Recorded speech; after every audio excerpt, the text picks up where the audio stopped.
If my thought processes determine my outcome, then I affect my reality through what I think. If that is true, then it is not my circumstances or where I find myself or who is around me that affects me. It's me who affects and determines my reality. If that be the case, then if I want to attract positivity and progress to myself, then I must watch how I think and what I'm pondering upon, and I must be careful not to let any one circumstance or situation affect me negatively. It used to be said to fake it till you make it, and today that has real life application, at least from my understanding. I tend to think of myself and my surroundings as a universe. In our understanding of a universe incorporates a sun, a moon, and other planets, which we acknowledge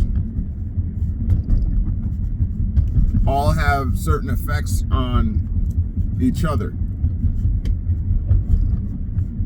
And I liken people to either stars within our galaxy or universe,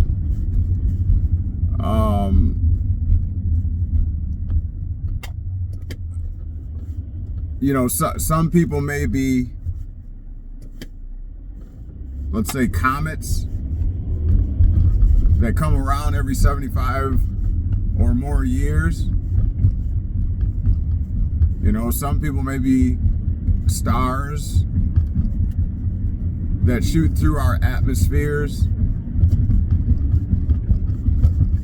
and either positively or negatively affect us in our existences.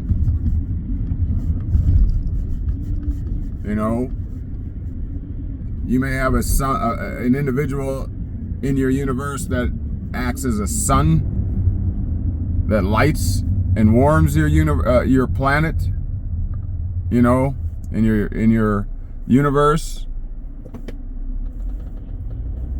Others may be a type of a moon in your, and its effectivity on your universe or on your particular planet.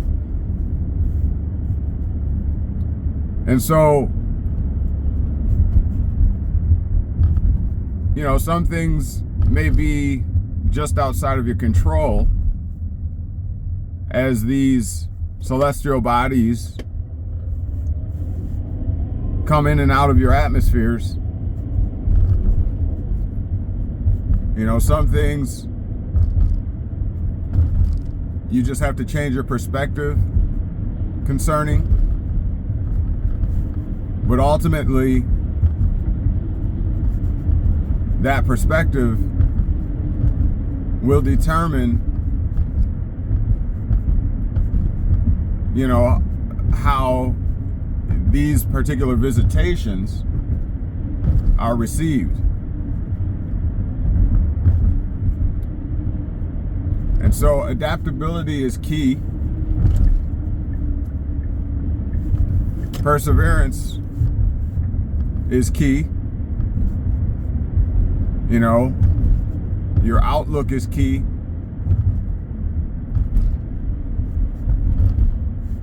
And so I've come to believe that that's the consideration. That's what we should consider. we are the center of all that goes on around us. You know, and in this existence, we're taught to sacrifice our individuality for everything else that comes in and out of our atmospheres. You know, in marriage, we're taught about the civil union, and that you're no longer an individual, so don't regard yourself. You know, sacrifice yourself for someone else. Yet, in application in the real world, there are principles like, you know, save yourself before you try to save someone else. You know, put on your oxygen mask before you put on or try to save somebody else and put on the oxygen mask on someone else, you know, in an airplane. So those two ideas conflict with each other, is my assertion. How can you care for somebody else if you are perishing? So, specifically, the idea of the civil union marriage itself is contradictory. And I believe that a lot of times that's why, you know, there's a high divorce rate, especially in the United States, because it's really a concept that does not work. It's not in accordance with natural law and self-preservation. It denies that. Just like the idea of societies, at least from a Western standpoint, also contradicts, where the individual sacrifices and gives up, in a lot of cases, their natural rights to be part of the New World Order, the civitas. You know, give up your self-preservation for the whole. It's just a concept that does not mesh up or met up with natural law. And so I again contend that, you know, itself, it's the civil union itself being a construct, a man-made construct. You know, and I contend that most man-made constructs come by way of the king or some politician or some governmental authority, you know, where its purpose and reasoning is capitalism holistically, you know, to capitalize on someone else's misfortune. Again, I argue that concept does not work in consideration of natural law. And through our participation, we are denying ourselves the freedoms and liberties under the natural order as opposed to the New World Order. That's a big problem. Now, I'm not saying that we don't need societies, we don't need governments, we don't need law and order. That's not my contention. I'm just looking at the realistic effect of these organizations, these orders, these man-made constructs. So when you ask yourself a question, why do things happen the way that they do, you know, as far as the human condition, this is why.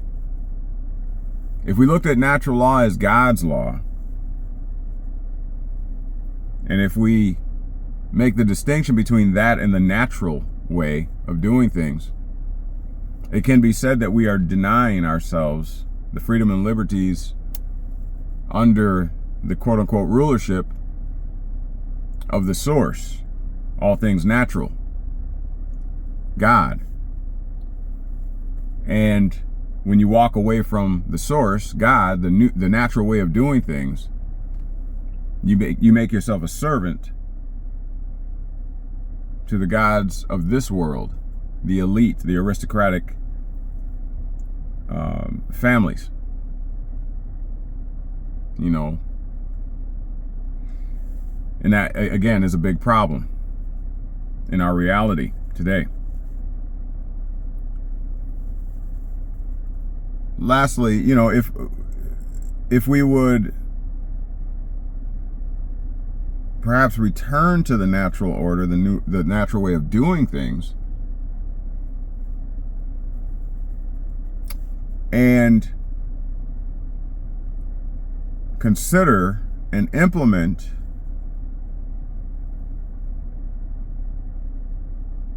righteousness, I'll say, which means right standing with the natural order,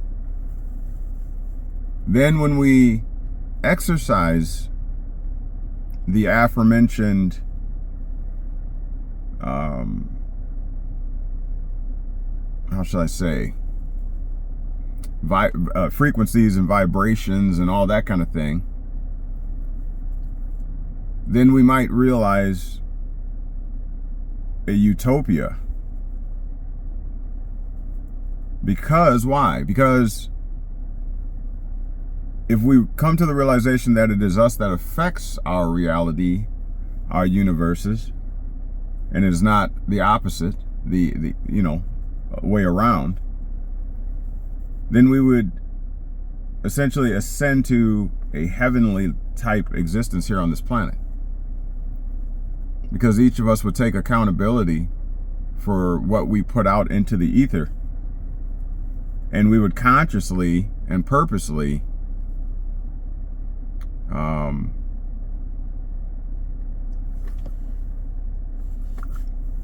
you know, live. You know, we would take accountability for those things that we were putting out into the atmosphere. We would consciously live on purpose. We would no longer question our purpose, but we would start to live in accordance to or with our purpose. And that's not what we're doing today. Today we're living according to the man-made construct. You know, capitalist ideologies, where the pursuit is what I'd say what the planet, what the world can do for us, and not what we're doing for the world. That, I contend, is a huge issue.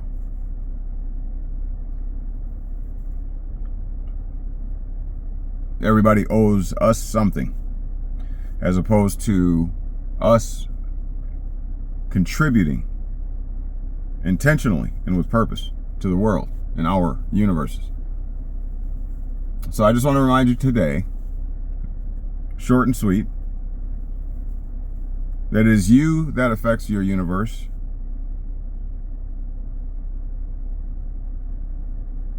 And if we would take that accountability,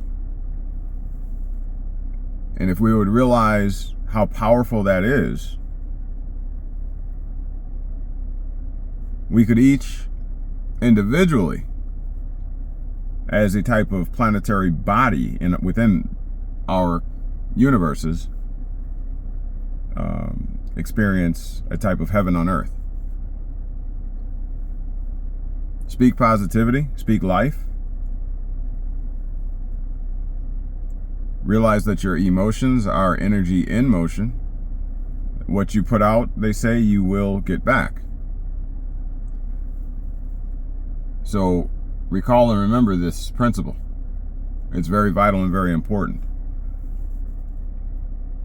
In closing, think of it like this. If you're experiencing an emotion, if you're displaying or conveying an emotion, energy in motion, And let's say it is anger. You are tuning into a particular frequency on whatever wavelength or vibratory realization it may be. And therefore, as in a radio, you're tuning a station or tuning into a particular station. If you like, let's say country music, the call numbers, the frequency. To go to, let's say, 103.7, let's just say, for example. And when you properly tune in, you will get a very clear stream of country music. You set out intentionally to attract country music, with knowledge that there is one frequency whereby you can experience it. So it is in life. If you are angry, take consideration that you must properly tune into that frequency. And once you do, you will holistically stream anger and whatever else comes along with it. You open yourself up to receive as an intelligent antenna all sounds, feelings pertaining to anger. Now, if you don't like country music, and that is not your particular preference, then you're going to tune out country music. You're going to stay away from 103.7 per se, FM. And you're going to tune into that which you enjoy. And again, so is it in life today. So ask yourself a question. What are you tuning into? Ask yourself a question as to whether or not it is your intent to be receiving what you are receiving or perceiving today. If it is not your intent, then you may be in between two channels, where you might be picking up country music and a little bit of polka. You remember back in the day? You can be in between two channels. You could be hearing a commentator speak, and on one half, I'll say, of the frequency, or between two frequencies, and you may hear music playing as well. That is because you are in between two frequencies. You have not correctly set the dial to enjoy what you intentionally prefer. I hope this is making sense to you, because it makes perfect sense to myself, or to me. So watch what you're tuning into today, and make sure that you are intentionally tuning into that which you are enjoying, or hearing, or seeing, or feeling. All right, with that being said, now you've been made free. The question is, what are you going to do with it? We'll talk to you next time, right here at KnowledgeWell Media. Peace.